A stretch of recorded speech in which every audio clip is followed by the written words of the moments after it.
Bienvenue dans ce nouveau cocktail de frissons. Événements paranormaux, étranges ou flippants, préparez-vous à découvrir 5 vidéos terrifiantes à vous glacer le sang. Bon épisode et bon frisson. Numéro 5. Quand des forces de la police mènent une opération dans un lieu abandonné au Brésil, elles s'attendaient certainement à tout, sauf à ça. Caralho, bicho, que é isso, mano? Cuidado, Judá.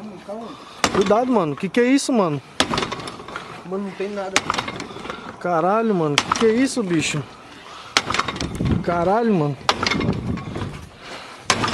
Mano, que é isso, bicho? Caralho, mano, bora, mano. É doido, Deus me livre, mano. Vai, mano, vai, mano. Vai, mano, vai, mano. Vai, mano.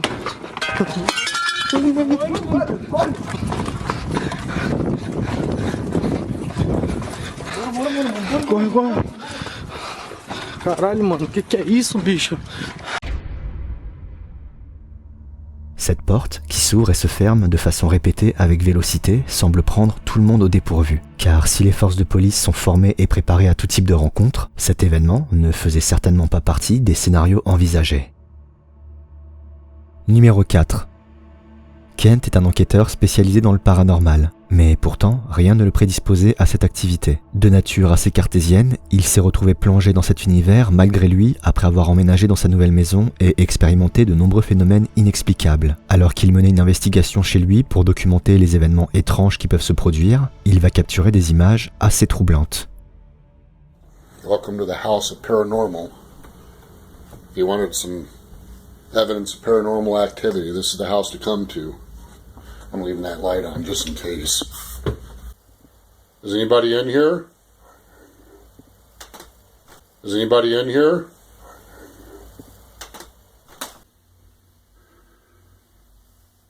Damn it.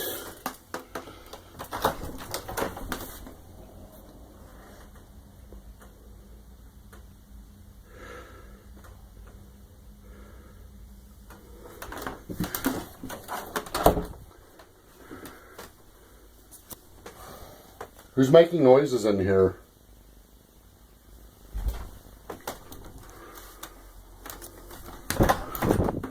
Oh my God! Si Kent ne semble pas apercevoir cette ombre dissimulée dans les escaliers au premier coup d'œil, il ne peut s'empêcher d'exprimer son effroi quand il la découvre enfin lors de son deuxième coup d'œil. Si cette apparition très succincte a de quoi surprendre, la qualité toute relative de l'image n'exclut pas l'hypothèse d'un artefact visuel. Mais les prochaines images que Kent va capturer vont cette fois-ci laisser peu de place au doute. I think they know that I know that they're here, and they start communicating more often now that they know I understand that they're here in this house. And some of them just want to cuss me out. I guess they don't have anybody to cuss out, so they want to cuss me out. But I just heard some talking.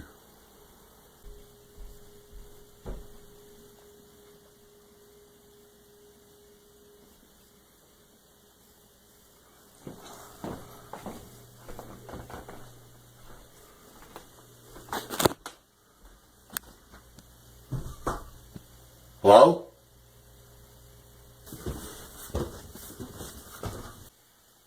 Somebody up here? Hello? Are you talking?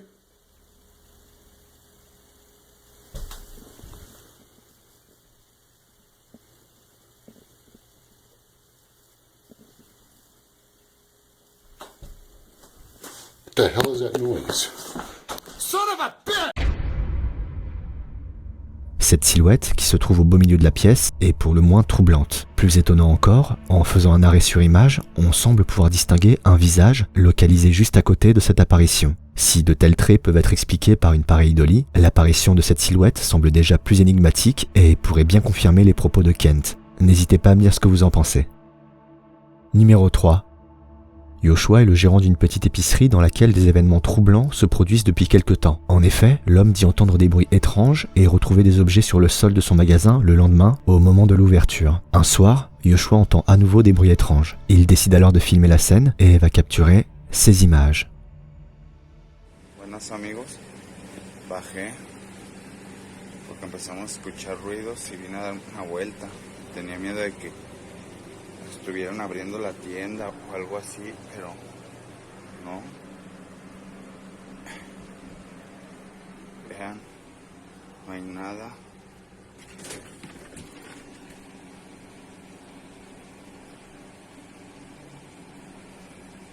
Ah, cabrón. ¿Sí vieron?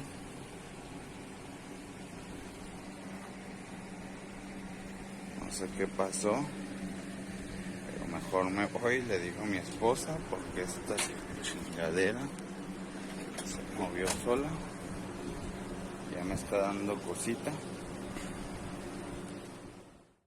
Suite à cet événement troublant, Yoshua décidera d'allumer une bougie quelques jours plus tard en espérant apaiser les choses. Mais cette initiative semble avoir eu l'effet inverse si on en croit ces prochaines images que va filmer l'homme dans sa chambre aux côtés de sa femme. Hicimos grabar ahorita porque se está escuchando algo en el closet. Dios mío, ¿qué es eso? ¿Hay alguien ahí? ¿Quieres algo? ¿Qué es eso? ¿Qué es eso? No inventes, ¿qué es eso? ¿Qué es? Se abrió. Espérate, cálmate. ¿Hay alguien ahí? ¿Te podemos ayudar? ¿Necesitas algo? Dinos. ¡Se asomó alguien! ¡Alúzame! Espera. Espérate, alúzame. No hay nada, mira, no hay nada. No sé. ¿Sabes qué? Vamos con los niños.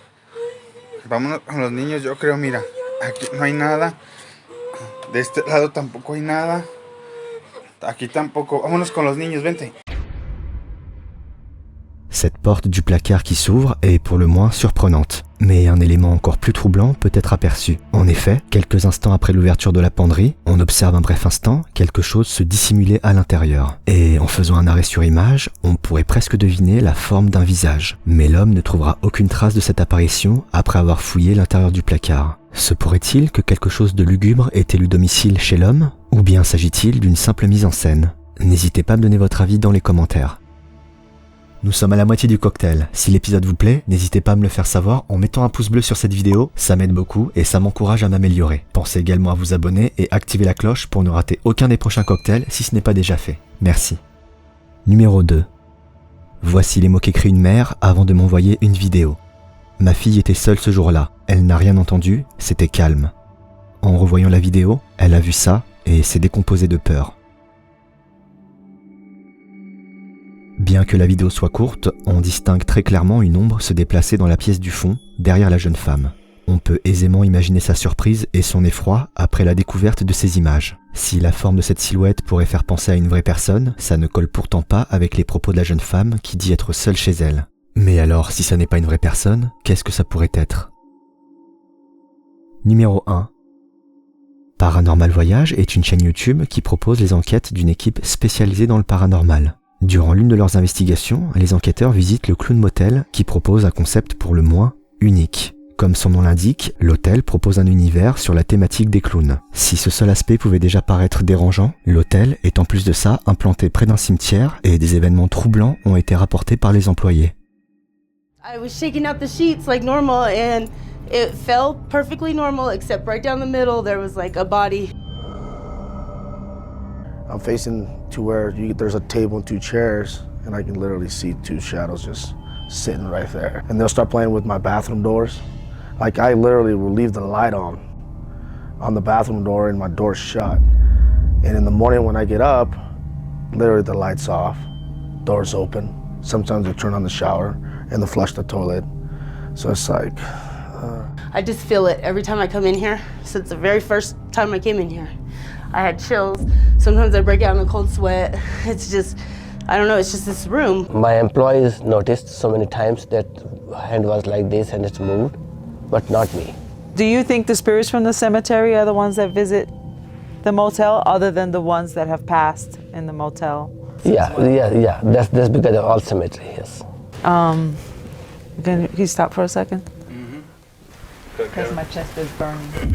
Your chest is burning? Here. I just feel comfortable.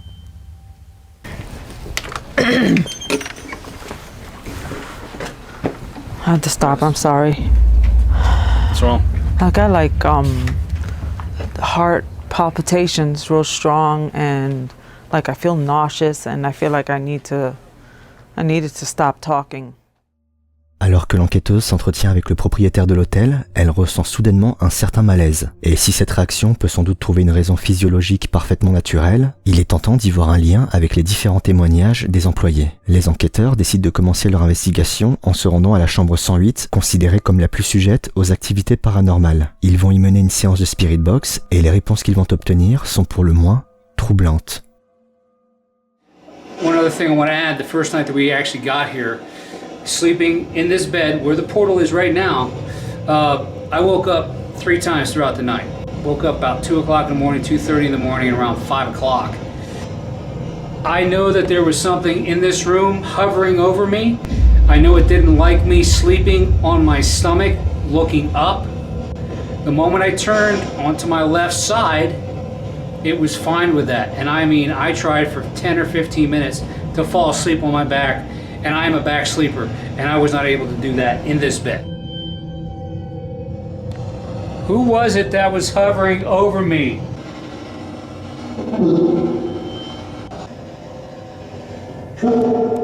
That was loud. Yeah. Help. That was help. If you feel you're trapped here, go to the light. That bright light. And cross over. Don't be afraid of judgment. Call out to Jesus. Jesus? Jesus. Said Jesus. I just got chills. I just got chills. Après ces résultats étonnants, les enquêteurs décident de se rendre dans le cimetière pour y mener une autre séance de Spirit Box. Mais cette dernière sera vite avortée, et en découvrant les images, on comprend vite pourquoi. Good luck to you. What was that? Good luck to you. I heard good Let's luck. back away. What does that mean? Back away. I thought I heard good luck to you. Back away. You want to turn left? No. How come? Why not? That's a third warning. And I heard someone walking behind us as we were walking. Right where that big... What was that? I heard something over here. Something just blew by us, dude. Yeah. I feel like there are multiple entities surrounding us right now. That is exactly what I'm feeling. And I don't like that feeling.